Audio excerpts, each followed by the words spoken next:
آیت نمبر 43۔ وَلَقَدْ آتَيْنَا مُوسَى الْكِتَابَ، اور ہم نے عطا کی موسیٰ کو کتاب، مِن بَعْدِ مَا أَهْلَكْنَا الْقُرُونَ، اس کے بعد کہ ہم نے ہلاک کیا بستی کو، اولا پہلی والی، بَصَائِرَ لِلنَّاسِ وَهُدًى وَرَحْمَةً، بصائر دیکھنے والوں کے لیے، بصیرت رکھنے والوں کے لیے، للناس لوگوں کے لیے، وَهُدًى ہدایت، وَرَحْمَةً رحمت، لَعَلَّهُمْ يَتَذَكَّرُونَ شاید کہ وہ نصیحت پکڑے۔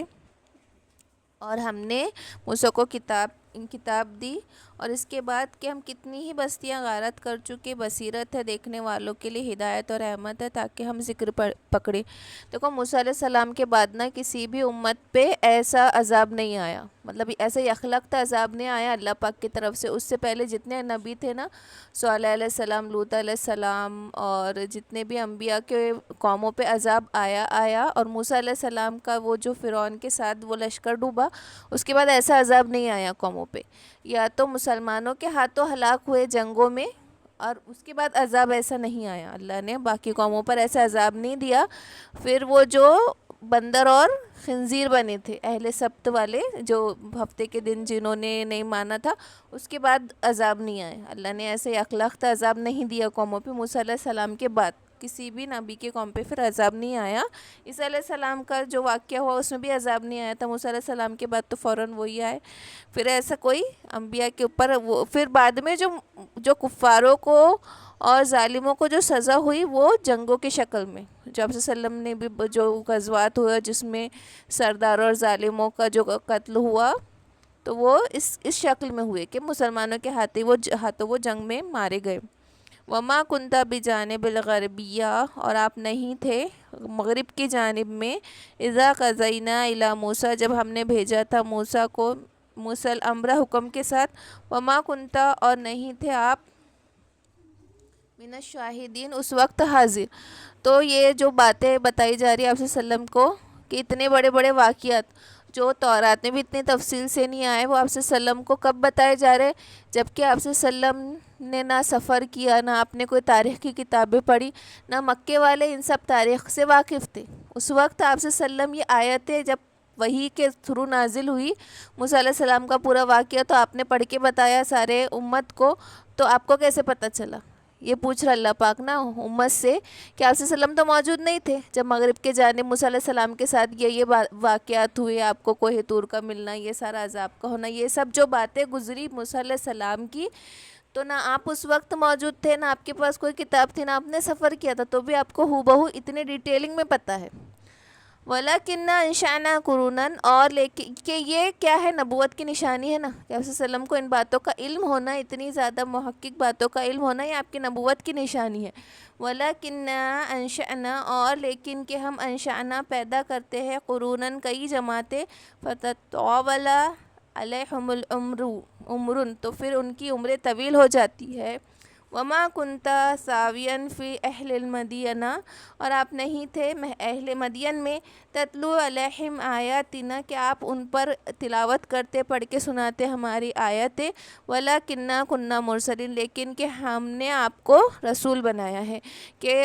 ہم نے اتنی ساری اس کے بعد کئی جماعتیں پیدا کی، ان کی عمریں اتنی دراز کی، اتنے مدت تک وہ رہے، اور یہ جو اہل مدین کا اتنا ڈیٹیلنگ واقعہ آپ جب ان کے اوپر پڑھ کے سنا رہے ہیں تو آپ اس وقت موجود نہیں تھے، بلکہ کہ آپ ہمارے رسول ہیں، اور ہم نے آپ کو یہ سب بتایا، یعنی اللہ پاک نے آپ کو وحی کے ذریعے سب چیزیں بتائی جو نبوت کی نشانی ہے۔ وما کنتا بجانب الطور، اور آپ نہیں تھے طور کے جانب، طور کے کنارے، اذ نادینا ولکننا رحمتا من ربک لیکن کہ ہم نے آواز دی، اذا نادینا جب کہ ہم نے ندا دی، ولکن رحمت لیکن کہ رحمت ہے، من ربک آپ کے رب کی طرف سے، لِتُنذِرَ قَوْمًا مَا آتَاهُمْ تاکہ آپ ڈر سنائے اس قوم کو، ما آتاہم من نذیر من قبلک کہ آپ سے پہلے ان کے اوپر کوئی ڈر سنانے والا نہیں آیا، آپ اس قوم کو ڈر سنائے، لعلہم یتذکرون شاید کہ وہ نصیحت حاصل کر لیں ان باتوں کو سن کر، شاید کہ وہ نصیحت پکڑے۔ وَلَوْلَا أَن تُصِيبَهُم مُّصِيبَةٌ، اور اگر نہ آپ کو پہنچتی کوئی مصیبت، بما قدمت، اور نہیں آن پڑے ان پر کوئی آفت، تصیبہم، ان پر کوئی آفت آن نہیں پڑتی، بما قدمت ایدیہم، جو کہ آگے بھیجا ان کے کاموں نے، ان کے ہاتھوں نے، فَيَقُولُوا رَبَّنَا، تو وہ کہتے کہ اے ہمارے رب، لولا ارسلت الینا رسولا، کہ کیوں نہ تو نے ہمارے طرف کسی رسول کو بھیجا، فَنَتَّبِعَ آیاتک، کہ ہم اتباع کرتے تمہاری آیتوں کی، آپ کی آیتوں کی اتباع کرتے، اس پر چلتے، وَنَكُونَ مِنَ الْمُؤْمِنِينَ، اور ہم بھی ایمان والوں میں سے ہو جاتے۔ تو یہ بھی حسرت نہ رہی نا لوگوں میں، یہ بولنے کا بھی موقع نہ ملے کہ جب جو کچھ انہوں نے کیا اور جب ان کی پکڑ ہو تو وہ یہ نہ کہے کہ اللہ ہمیں تو کچھ پتہ ہی نہیں تھا، ہمیں تو کوئی علم ہی نہیں تھا، تو نے تو ہم کو کوئی ڈرانے والا نہیں بھیجا۔ تو یہ بھی نہ حسرت رہے کہ ہم نے تو سب بھیج دیا، ڈرانے والا نذیر بھی بھیج دیا، ڈر سنانے والے رسول بھیج دیے، اور اب قرآن موجود ہے، کتاب موجود ہے جس میں سارے احکام لکھے ہوئے ہیں، تو وہ کیا کہتے اگر یہ نہ ہوتا کہ اللہ تو نے ہمارے پاس کوئی نذیر بھیجتا تو ہم مومن ہو جاتے۔ فَلَمَّا جَاءَهُمُ الْحَقُّ، کہ جب ان کے پاس حق آ گیا، من عندنا، ہمارے پاس سے، قالو، تو وہ کہنے لگے، لولا اوتیا مثلا، تو کیوں نہ آئی مثل اس کے، ما اوتیا موسیٰ، جو موسیٰ کے مثل آیا تھا اس کے مثل کیوں نہ ملا، کہ تورات کی وہ تختیاں اور وہ ساری نشانیاں جو موسیٰ علیہ السلام کے پاس تھی، اتنے سارے عذاب جو موسیٰ علیہ السلام فرعون کی قوم پہ ایک کے بعد ایک جیسے عذاب آ جاتے تھے، کہ وہ ٹڈی کا، مینڈک کا عذاب، خون کا عذاب، قحط، اور جو عذاب پہ در پہ آ رہے تھے ویسے عذاب آپ ہم تو انکار کر رہے تو ہم پہ کیوں نہیں آ رہے، موسیٰ کے مثل کیوں نہیں آ رہا ہے آپ جو اگر آپ رسول ہے تو۔ اولم یکفروا، اور کیا بھی یکفر، وہ انکار کرتے ہیں، بما اوتیا موسیٰ من قبلی، جو موسیٰ کو ملا تھا اس سے پہلے، موسیٰ کو کیا ابھی منکر نہیں ہو چکے، ابھی بھی منکر ہو چکے موسیٰ کے وقت بھی، اس سے پہلے جو دیا گیا موسیٰ کو۔ قالوا سحران تظاہر، تو وہ کہتے ہیں کہ یہ دونوں جادوگر ہے، تظاہر ایک دوسرے کے مددگار ہے، کہ موسیٰ کا بھی انکار کرنے لگے، اور اب سحرانے یعنی یہ دونوں سے مراد موسیٰ علیہ السلام کے بارے میں بھی بولنے لگے اور آپ وسلم کے بارے میں بھی، کہ موسیٰ علیہ السلام کو بھی کیا کہا، جادوگر ٹھہرایا نا، اور یہاں پہ بھی سحرانے سے مراد موسیٰ علیہ السلام اور آپ وسلم دونوں ہیں، کہ ان دونوں کو انہوں نے کیا کہا کہ ہاں یہ دونوں جادوگر اور ایک دوسرے کے مددگار ہے، کہ آپ وسلم کو بھی اسی طرح کہنے لگے تھے بعد میں مکے والے۔ وقالوا انا بکل کافرون، اور وہ کہنے لگے کہ بے شک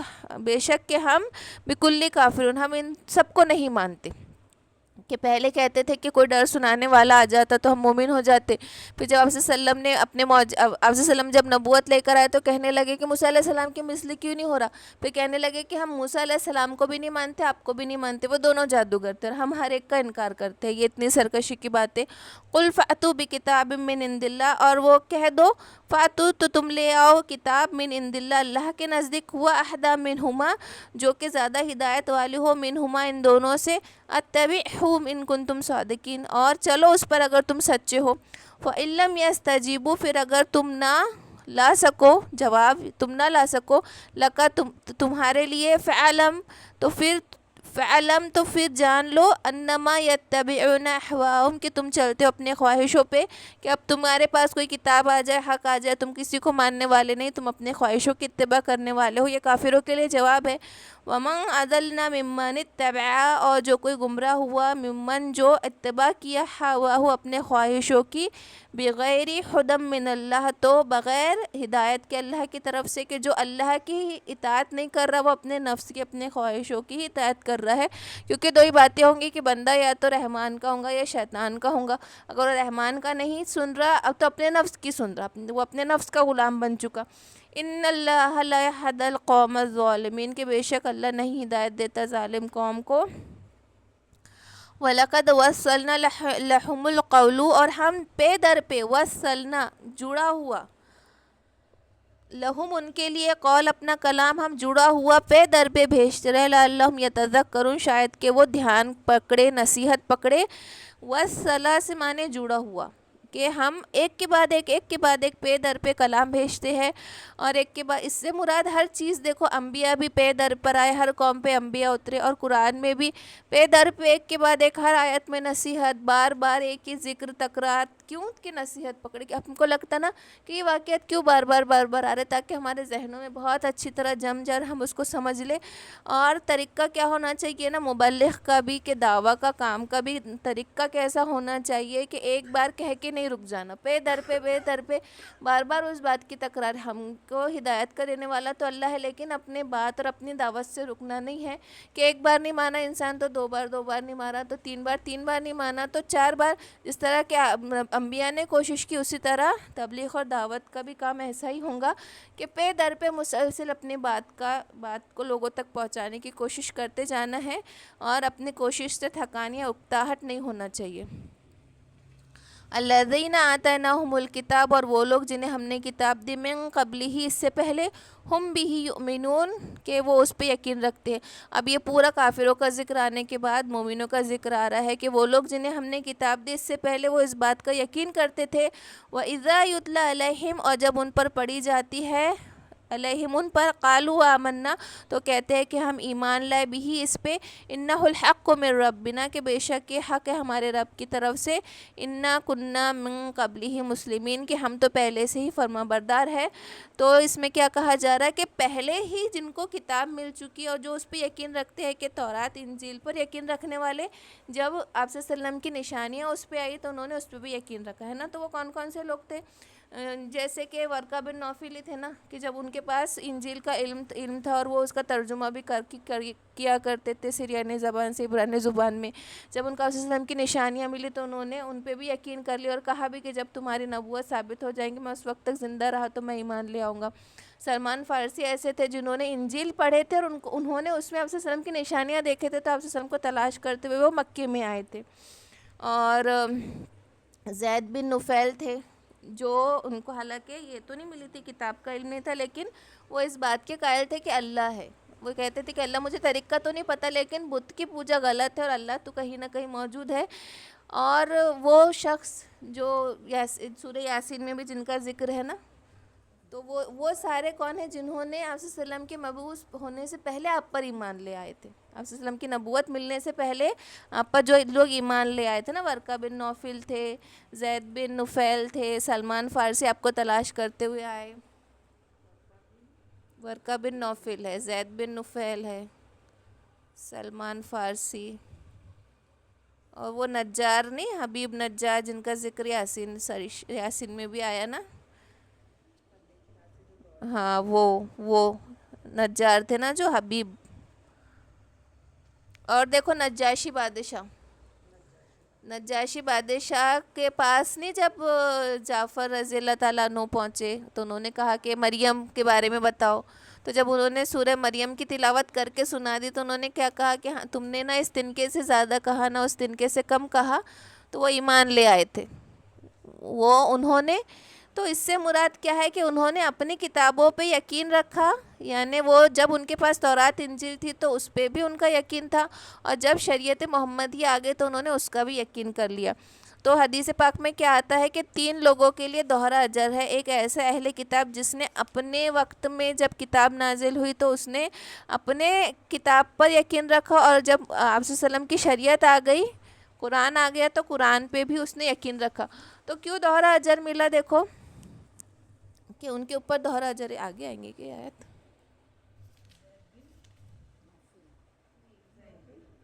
ہاں آگے آئیں گی، زید بن نفیل۔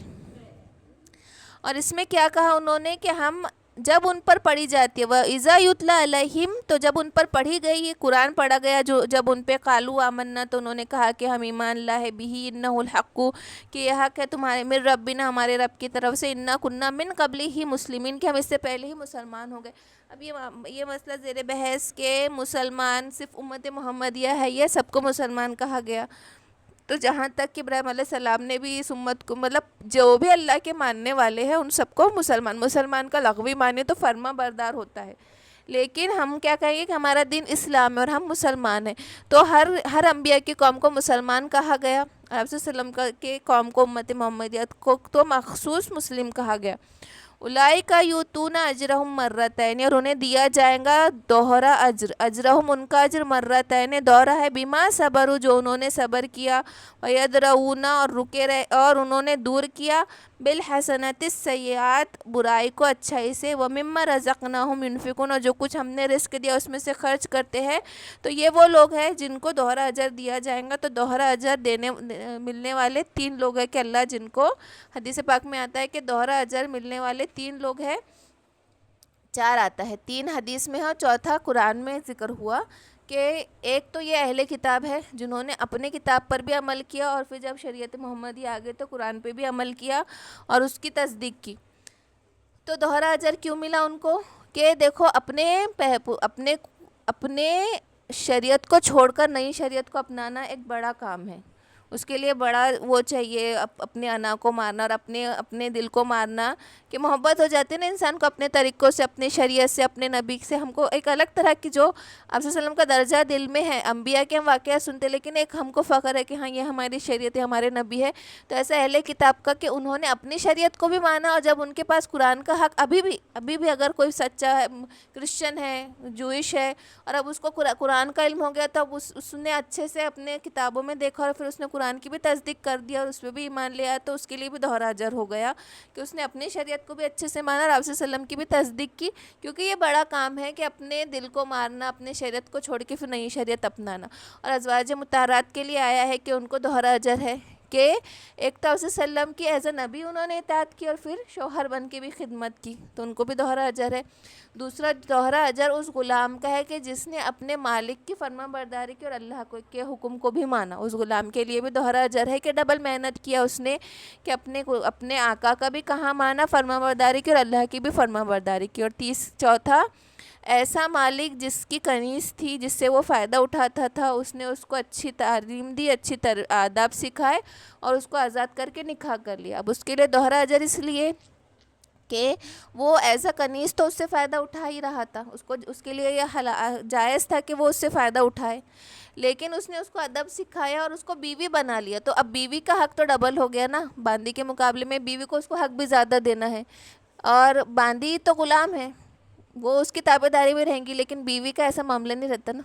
بیوی تو دنیا بھر کے نخرے اٹھاتی بھی ہے اور اٹھانا پڑتا بھی ہے شوہر کو، بلکہ شوہر اب جاتا. تو اس کے لیے یہ دل مارنے والی بات تھی کہ وہ ویسے بھی فائدہ اٹھا رہا تھا، لیکن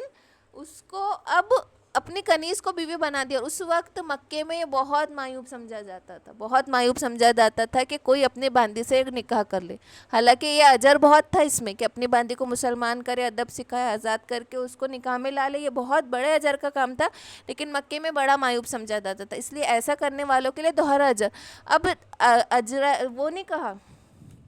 اجرین آ جاتا تھا، لیکن کیا کہا؟ اجر مرتین، اجر 2 مرتبہ. ورڈ آ سکتا تھا اجرین، اگر اجرین بھی آ جاتا جیسے ساحرانے آیا نا، تو 2 کے لیے کیا آ جاتا تھا؟ اجرین. لیکن اجرہم مرتین، 2 مرتبہ، یعنی ان کا روزے بھی ڈبل ثواب، نماز کا بھی ڈبل ثواب، ہر چیز کا ڈبل ثواب. ایسا ہوا، ہر کا ڈبل ثواب. اب ہم کہیں گے کیوں ڈبل ہے نا؟ ہم کہیں گے کہ روزے کا تو بہت ثواب ہے، صدقے کا اتنا نہیں ہے. کیوں ڈبل اجر ہے؟ اور جیسے روزے کا بہت زیادہ اجر ہے نا، روزے کا تو کہہ دیا ہے کہ میں بتایا ہی نہیں اللہ نے کہ میں کیا اجر دینے والوں. صدقے زکوٰۃ کا باقی کا اتنا نہیں ہے. تو کیوں؟ اللہ کی مرضی، وہ قادر ہے اس چیز پہ کہ وہ جس کو چاہے اجر وہ طے کرے. ہم کو نہیں معلوم اس کی مصلحت کہ اس کے پیچھے ہم کو اس میں کیا تدبیر ہے. وہ اللہ کی مرضی کہ اس نے اجر رکھا ہے، اس نے کسی عمل کو زیادہ فضیلت دی، کسی کو کم فضیلت دی، وہ اس کا معاملہ ہے اللہ کا. اور کیا کہا؟ وَيَدْرَؤُونَ بِالْحَسَنَةِ السَّيِّئَاتِ کہ وہ دور کر دیتے ہیں بھلائی کو، برائیوں کو بھلائیوں سے دور کر دیتے ہیں. تو ہمارے بھی معاملہ یہ ہونا چاہیے کہ جب ہم سے کوئی گناہ سرزد ہو جائے تو ہم معافی تلافی تو کریں گے، اور اس کے بعد ہم بہت زیادہ نیک اعمال کرنے کی کوشش کریں گے کہ ہمارے وہ نیک اعمال کفارہ ہوں گا ہمارے گناہ کا. کہ ہم سے اگر کوئی گناہ سرزد ہو رہا ہے تو ہمارا معاملہ کیا رہے گا؟ سچی پکی توبہ بھی ہوگا، اللہ سے استغفار بھی کرنا ہوگا، اور اس کے ساتھ ساتھ ہم بہت زیادہ نیک اعمال کریں گے، صدقہ کریں گے، روزے نفل رکھیں گے، زیادہ استغفار، زیادہ اذکار، اپنے معاملات کو اور زیادہ بڑھا دیں گے، اپنے اپنے اعمال کرنے کی اور زیادہ کوشش کریں گے کہ جب گناہ سرزد ہو گیا تو ہمارا کام ہے کہ ہم اپنے گناہوں کو سیئات کو حسنات سے دور کر دیں. وَمِمَّا رَزَقْنَاهُمْ يُنْفِقُونَ, جو کچھ ہم نے رزق دیا ہم اس میں سے وہ خرچ کرتے ہیں. تو نجاشی بادشاہ کے پاس جب یہ 40 لوگ نہیں گئے تھے کیا پہلی دفعہ ہجرت کر کے, انہوں نے تصدیق بھی کر دیے تھے اور ان کو رہنے کی بھی اجازت دے دیے تھے ملک حبشہ میں. اور پھر جب کون سا والا غزوہ تھا, غزوہ خیبر میں نا, جب غزوہ خیبر ہوا تھا تو نجاشی بادشاہ نے اپنے لوگوں کو بھی بھیجا تھا جہاد کے لیے, ان کے ساتھ مسلمانوں کے ساتھ جہاد کے لیے اپنے فوج کو بھی بھیجا تھا کہ ان کے ساتھ وہ کرو. اور جب انہوں نے دیکھا کہ صحابہ بہت تنگ دست ہو گئے, حالت بہت خراب ہوئی, تو ان کے فوجیوں نے مطلب اپنے بادشاہ کو خبر دیے. تو وہ نجاشی بادشاہ نے کہا تھا کہ آپ کی حالت بہت خراب ہو, مطلب بہت تنگ دستی آ گئی تھی, مال کی قلت تھی, تو اس نے اجازت چاہتا کہ میں اپنا مال آپ کے صحابہ کے لیے, آپ کے ساتھیوں کے لیے بھیجوں. تو اس پہ اجازت ملی آیت کے تھرو کہ خرچ کرنا ہے, خرچ کر سکتے کہ جو کچھ یعنی اپنے برائیوں کو دور کیے, اور اللہ کے راستے میں جو ہم نے دیا وہ تو اللہ کا ہی مال ہے جو اس کا بھی ہے, تو جو کچھ ہم نے دیا وہ خرچ کرتے ہیں. تو اس نے جو یہ مال خرچ کیا تھا اس کے لیے بھی آیت تھی کہ اس میں اجازت بھی ملی. وَإِذَا سَمِعُوا اللَّغْوَ, اور جب وہ سنتے ہیں کوئی لغو بات, اعرضوا عنہ, تو اس سے اعراض برتتے, جو بے مطلب کی بات سنتے ہیں تو اس سے اعراض برتتے ہیں. تو ہمارا بھی معاملہ لا یعنی اور لغو بات سے اعراض برتنا ہونا چاہیے. اور ہم ان آیتوں کو سننے کے لیے نہ بیٹھے بلکہ ہم عمل کے لیے بیٹھے, اور ہم عمل میں لائے ان آیتوں کو کہ لغو باتوں سے ہم پرہیز کریں, کہ جو کوئی وقت کا ضیاع کرنے والے اور ہمارے اعمال کو کھانے والے کام اور باتیں ہیں, ہم اس سے اعراض برتیں, ہم نہ کریں. وہ بیتوکی باتیں ہیں, بیتوکے کام ہیں, اننیسیسری کاموں میں اپنا وقت, اپنا پیسہ بھی, اپنا وقت بھی, اپنا کوئی بھی چیز نہ ڈالیں. ان لغوات سے ہم اعراض برتے. وقالوا لنا اعمالنا, اور وہ کہتے ہیں کہ ہمارے لیے ہمارے اعمال, ولکم اعمالکم, اور تمہارے لیے تمہارے اعمال. کہ جاہلوں کو جواب ہے کہ جب بحث مباحثہ ہو رہا ہے, بہت زیادہ لغوات زیادہ بڑھ رہی ہے, تو ہمارا یہ کام ہے کہ اعراض برتنا چاہیے اور کہہ دینا چاہیے ہمارے لیے ہمارے عمل, تمہارے لیے تمہارے اعمال. سلام علیکم, تم پہ سلامتی ہو. لا نبتغی الجاہلین, ہم کو جاہلوں سے ہمیں نہیں چاہیے یہ جہالت کی باتیں. تو سلام دو طرح کا ہوگا, تحیہ یعنی جو سلام دعا کے طور پہ, جب ہم سلام کرتے تو ہم ڈائریکٹلی دعا دے رہے ہیں. تو ایک تو یہ سلام دو طرح کا کہ ہم ایک تو دعا کے لیے سلام کر رہے ہیں, اور دوسرا سلام یہ اعراض برتنا جاہلوں سے. تو ہمارا جواب ہوگا سلامتی ہو تم پر, تمہارے عمل تمہارے ساتھ. ہم اس سے پہلے بھی آیا نا کہ وہ اعراض برت کر کہتے ہیں سلامتی ہو. تو جب یہی ہمارا طریقہ ہونا چاہیے, بحث مباحثہ بڑھ رہا ہے اننیسیسری کہ ہم باتیں سن رہے, بات بنیچ نہیں رہی, تو ہٹ کر سلام کر کے ہٹ جانا سب سے بیسٹ وے, سلام کر کے ہٹ جائے وہاں سے.